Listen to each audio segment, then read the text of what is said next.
So today I want to address something that's more on the serious side and more so on things that are going on in the country and our people are hurting. And I think it's really important to address what's going on. I just want to reiterate it, and because I always say this, but I just want to say that whatever you're going through and whatever you're feeling is completely valid.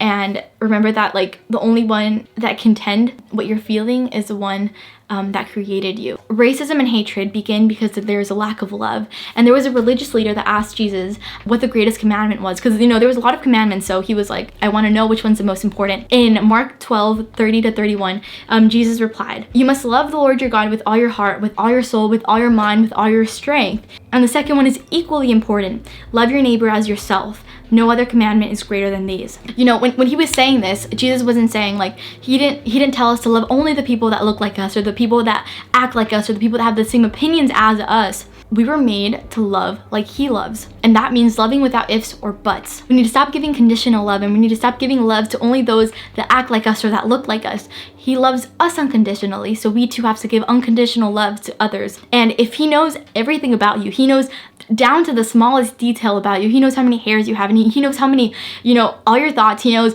all your secrets. He knows everything about you. And if he calls you worthy of his love, then what makes you think that only some people are worthy of your love? You know, it's about loving those with a different shade of color than you, loving those who act different compared to you, that have a different viewpoint, that have different opinions, different political stance.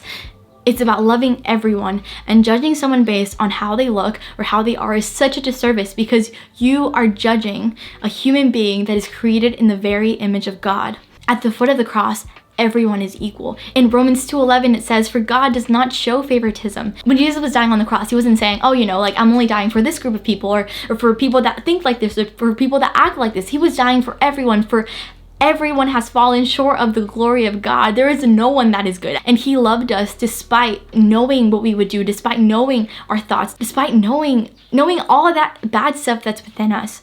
He made you worthy of his love. So in regards to what's going on with the things that are happening now, it's about loving the victim, but it's also about loving the perpetrator. Because if our love is only directed to one person and not the other, then our love is being conditional.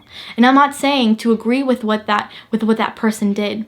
You know, stand up for justice, because silence is not the answer and silence is not good.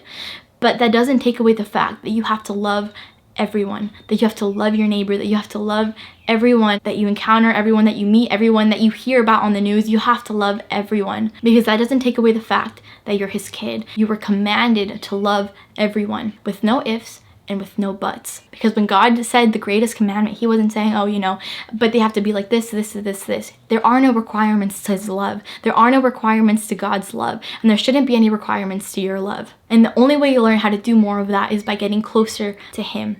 Because as you get closer to him, the more you'll become like him. It's about loving people and loving everyone without ifs and without buts.